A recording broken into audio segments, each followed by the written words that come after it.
காலை மன்னா மார்ச் 24.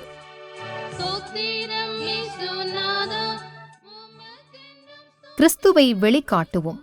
விசுவாசத்தினாலே சாராலும் வாக்குத்தத்தம் பண்ணினவர் உண்மை உள்ளவர் என்று எண்ணி சந்ததியை கர்ப்பம் தரிக்க பலனை பெற்று வயது சென்றவளாயிருந்தும் பிள்ளை பெற்றாள். எபிரேயர் 11:11. விசுவாசத்தினாலே சாரால் பலனை பெற்றாள். ஆவிக்குரிய பிரகாரமாகவும் சரீர பிரகாரமாகவும் பலனடைய விசுவாசம் நமக்கு உதவி செய்கிறது. நாம் எங்கிருந்து பலனை பெற்றுக்கொள்ள வேண்டும்? தேவனிடமிருந்தே. என்னை பலப்படுத்துகிற கிறிஸ்துவினாலே எல்லாவற்றையும் செய்ய எனக்கு பலனுண்டு என அப்போஸ்தலனாகிய பவுல் கூறுகிறார். தேவனுடைய சித்தத்தை செய்ய கெத்சமேனே தோட்டத்தில் கர்த்தராகிய இயேசு தம்மை அர்ப்பணித்தபோது ஒரு தேவதூதன் தோன்றி அவரை பலப்படுத்தினான். சாரால் ஒரு சந்ததியை கர்ப்பம் தரிக்க பலனடைந்தாள்.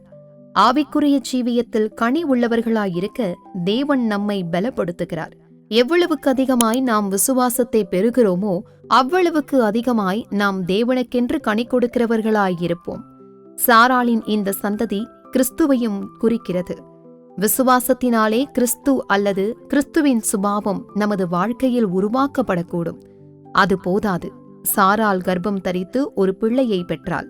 கிறிஸ்து அல்லது கிறிஸ்துவின் சுபாவம் நமக்குள் உருவாக்கப்படுவது மாத்திரமன்றி மற்றவர்களும் கிறிஸ்துவனிடம் கவர்ந்திழுக்கப்படும்படியாக அது வெளி உலகிற்கு வெளிப்படுத்தப்படவும் வேண்டும். வயது சென்றவளாயிருந்தும் பிள்ளை பெற்றாள்.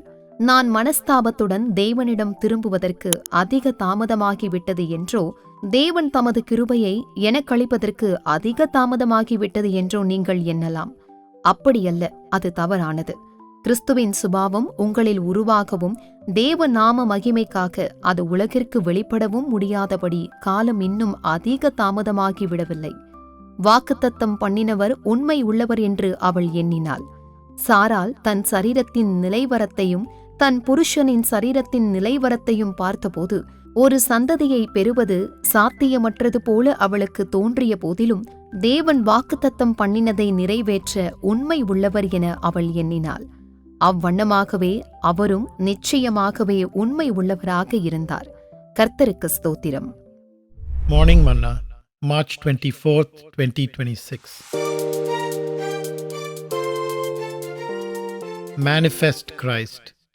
Through faith also, Sarah received strength to conceive seed and was delivered of a child when she was past age, because she judged him faithful who had promised.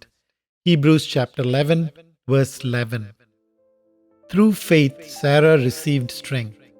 Faith helps us to receive strength both spiritually and physically. Receive strength from where? From God.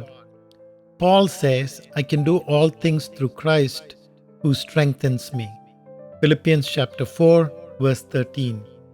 In the Garden of Gethsemane, when Jesus surrendered himself to do the will of God, an angel of God came to strengthen him. Sarah received strength to conceive seed. We get strength to become fruitful in our spiritual life. The greater the faith we have, the more fruitful to God we will be. This seed is also Christ. By faith, Christ or the character of Christ is formed in our life. That is enough. Sarah conceived seed and was delivered of a child. Christ or the character of Christ should not only be formed in us, but should also be manifested to the world, so that others may be attracted to Christ. Was delivered of a child when she was past age.